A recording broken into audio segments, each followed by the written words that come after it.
Am I the a-hole for missing most of my daughter's wedding? After she scheduled hers the day after my stepdaughter's wedding, even though I tried to be there?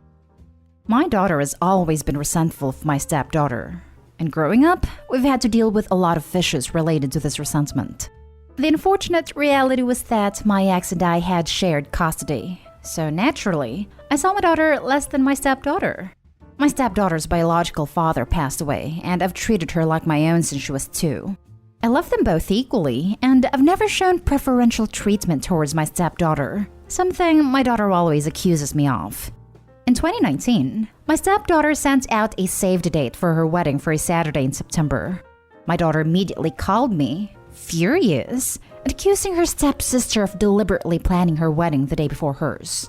My daughter sent out her own save-the-date a week later for the Sunday on that same weekend. I talked to my stepdaughter, who said it was pure coincidence, and that she doesn't even talk to my daughter after all those years of them not getting along. The issue is that my daughter's wedding was happening in another state that is 13-hour drive away, and both of them wanted me to walk them down the aisle. All of my extended family chose to attend my daughter's wedding over my stepdaughter's. I did the math, and I calculated that if I left my stepdaughter's wedding at 10 p.m. and drove through the night, I'd make it with 2 hours to freshen up and get ready. Unfortunately, I got lost along the way plus traffic, and I missed the actual wedding ceremony. My daughter's stepfather ended up walking her down the aisle by himself. I feel like I tried my best to make both my children happy, but I failed one of them completely. My stepdaughter and her husband have been attacked on Facebook by my daughter's friends who is claiming that my stepdaughter planned it on purpose. And when I tried to clear up the situation, I was completely shut down.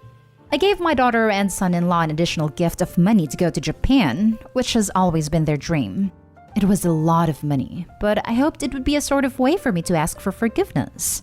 They had to postpone their trip because of COVID, but my daughter refuses to even consider any sort of forgiveness. The few times she picks up my calls always ends with her bringing up the wedding and getting angry at me again.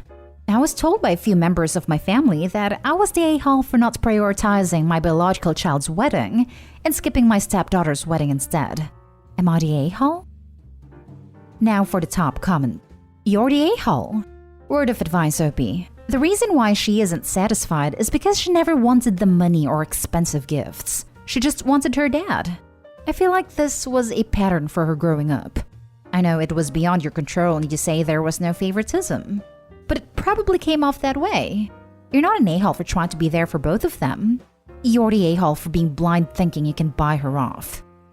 My first thought was to wonder why Opie didn't book a flight instead of driving 13 hours. Surely if Opie has money to splash for a holiday for his daughter, he could have booked a plane and hired a car. Opie replied in one of the comments that it'd take longer. You're the a-hole. You have 2 daughters who were engaged in planning weddings, and you were so disengaged that you didn't even know what month they were both looking at for the wedding. Were you even talking to them about it? Then, knowing that your daughter struggles with you being more present in the stepdaughter's life than hers, you prioritized the stepdaughter's reception over being sure you'd be present at your daughter's wedding. Yeah, I can see why she's upset. You can say you have good intentions, but that's not going to change the perception that she has. That you didn't care for years, and even on this day, you picked someone else. Hard disagree. I'm wedding planning right now, and I guarantee that my parents don't know our date off the top of their heads, especially because these things change as venues and catering and such are figured out. The entire purpose of a save-the-date is to share your finalized date and location with your family and guests. Info. Was your first time hearing about these weddings the day you received the save-the-dates? Did neither of your daughters share possible dates with you beforehand? Was bio daughter invited to stepdaughter's wedding? And why didn't you leave until 10 p.m.? Everyone sucks here. Your bio daughter because she didn't help any of the drama at best, and at worst purposefully caused the drama. You for thinking 2 hours is a good buffer after a 13-hour drive that you started at 10 p.m. after a wedding, you would have walked down that aisle looking like a zombie even after a shower. Rude to your daughter. For not leaving until 10 p.m. Friend's opinion or not, you did choose your stepdaughter over your bio daughter. If you expect your bio daughter to get over her bio father who was supposed to walk her down the aisle not even being there, why wouldn't you expect your stepdaughter to understand that you had to leave her party to walk your other daughter down the aisle? The way you phrased the "unfortunately stepdaughter lived with me full time, so I had more time with her," in my opinion, sounds like a justification for the same performative effort but lack of actual effort and care taken in this matter. You are at fault at least as much as her in this. Next story. Am I the a-hole for not inviting my aunt to my wedding and saying she's not invited to my bridal shower? My Aunt Diane, fake name, isn't someone who's a nice person. She, my dad, and her sister, my other aunt, do not get along. They're always feuding over politics and BS. I haven't seen her in years, and she's largely been absent from my life. This summer, both my sister and I are getting married. My sister and I are in vastly different fields. I work for a software company as a designer, and my sister's becoming a doctor. We're just very different people with different interests. But for some reason, Aunt Diane always feels the need to brag about my sister on Facebook, even though she's not a part of her life either. She'll post things about how proud of her she is, how wonderful she is, and had never once felt the need to do that about me. Normally, I would just brush it off because I really don't care what she thinks. She's just a sad woman. The background behind why I don't want her at my wedding is this. I got engaged a full year before my sister. My fiancé and I have been together almost 10 years now and have just not been in a rush to get married. I didn't think twice about not getting a congratulatory comment/post from her. But when my sister got engaged a year later, she posted multiple things on Facebook about their engagement, about her fiancé, about the ring, etc. That's when I lost it. I told my parents she was under no circumstances invited to my wedding or shower. I was the one who sent the wedding invite, so I never sent one to her. I'm pretty sure my dad, her brother, just told her she wasn't invited because she couldn't come anyway. I just went to my sister's shower the other day, and my Aunt Betty told me that Aunt Diane would absolutely be attending my shower. I told her this was news to me since she wasn't invited to my wedding.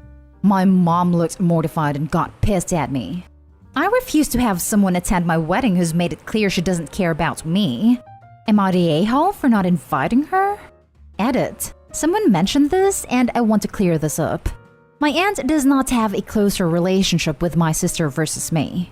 Neither one of us has spoken to her in 20 plus years. We just happen to all be Facebook friends. She's never reached out to either of us prior to my sister starting medical school. And my aunt and I are no longer Facebook friends. Lol. Not the a-hole. You're not under any obligation to invite anyone. It's your celebration, so you get to decide who to celebrate with. Also, under no obligation to be Facebook friends with anyone you don't want to. Not the a-hole, but it might be a good idea to communicate with Diane directly and explain that she is not invited. Maybe record a conversation.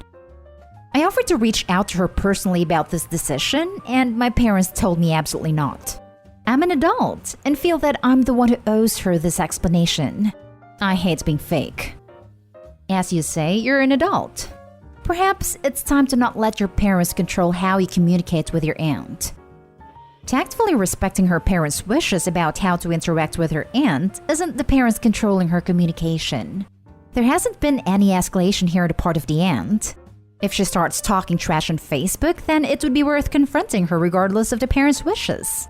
Right now, though, OP doesn't need to ring her up and say, "I'm not inviting you because blank." That would be OP escalating the situation and inviting conflict. Exactly. I'm not letting my parents control me. I'm just respecting them and not causing a blowout fight. Not the a-hole. My wife and I work in weddings, and I'm gonna tell you the same thing we tell every one of our couples. It's your day, not theirs. And if you don't want someone at your wedding, then you don't need to have them there. Next story is titled, Am I the a-hole for lying to my mother about keeping contact with ex-step family? Male 19. I lived alone with my mom for all my childhood. But around 11, my mom started a relationship with a dude who hated me and whom I hated. However, he had 2 daughters that came living with us, all whom I loved, brotherly sons. Since he was a prick to me, and sadly, my mom was a prick to them, it was the world against us 3. I still got out of this home around 16 years old and went living in a college town. I supply myself 100%. Food, my college, rent, car, etc., and I'm 19 now. But I kept coming back at least every 2 weeks to see my sisters and do something with them. They're 13 and 14 today, by the way. My mom and ex-stepfather broke up in January, and my mom specifically asked me to not have any contact with any of the step family. But I couldn't abandon my sisters. I still visit them every week almost because they're my chosen family, and ex-stepfather is not the best parent. I help them in homework or online school, take them for activities. I had to help the eldest buy her first tampons and get her the pill to help menstrual cramp. In short, I try to help them. My mom found out and got really mad that I still talk to her ex in order to keep contact with my sisters, even though I've always hated him. She threatened to stop all of her financial help. I got mad and told her I'd been living without any help for the last 3 years, which is true. She got even madder and threatened to not even acknowledge me until I asked for forgiveness and stopped seeing them. I haven't talked to her for the last 2 months. She won't even respond to me. I want to have a good relationship with her, but I can't let go of my sisters. I hate her for this, but feel guilty for this at the same time. Am I the a-hole? Now for the top comments. Not the a-hole. Your mom brought them into your family, then expects you to abandon them? Your mom is an a-hole. Thank you. Dude, you're a good man. Your sister needs you more than your mom does. Keep being there for them. So basically, your mom wanted you to play family for 8 years because she fell in love, and now she wants you to stop being family because she broke up? It doesn't work that way. It's amazing you have a good connection with your steps. Don't give it up. Not the a-hole. You disobeyed your mom's wishes. Check. But does she have any authority whatsoever over you? Nope. This is not about her. This is your life, and tell her to mind her own business. Not the a-hole. Not the a-hole. Blood is really the smallest part of what makes someone family. There's no reason to feel guilty about maintaining your relationship with them. That's what I tend to think. Now for the last story. Am I the a-hole for comparing my mom and her husband to people my in-laws dislike as a way of making it clear where I stood? Confusing title, so I will explain. When I was 8, my dad died. I was the second of 4 kids. My older brother was 10, my sister was 6, and my younger brother 4. Mom married her husband 11 months after our dad died. He was a widower 14 months with 4 of his own kids, ages 11, 9, 7, and 5. The blending was done in the worst way. Met months after our parents died, moved in 11 weeks after meeting, and they were married with some family around 2 weeks after moving in together. It was pretty much said we were family now, not a blended family. He was dad, she was mom, and we were siblings. Me, my older brother, and his 3 older kids struggled. We hated the steps. We did not want to blend. We cried for our parents. Nobody got any therapy. Adoption was pushed, but thankfully mine and my brother's voices as well as the voices of his older 2 were listened to. But his 7-year-old was adopted by our mom because he was considered too young to decide. They ended up having 4 more kids together. It broke pretty spectacularly, and I don't speak to my mom or her husband, and I don't see or speak to his kids. The only reason I ever see them is because of my younger siblings, and the fact they consider him dad and are close with them. Anyway, my husband, son, and I were at my younger sister's housewarming thing. She invited my in-laws. In-laws were always aware I didn't come from a close or happy family. They knew when I didn't invite my mom to my wedding or introduced her to my son. But we were there, and I told them they were like the parents from the TLC show The Blended Bunch, just a little less twisted.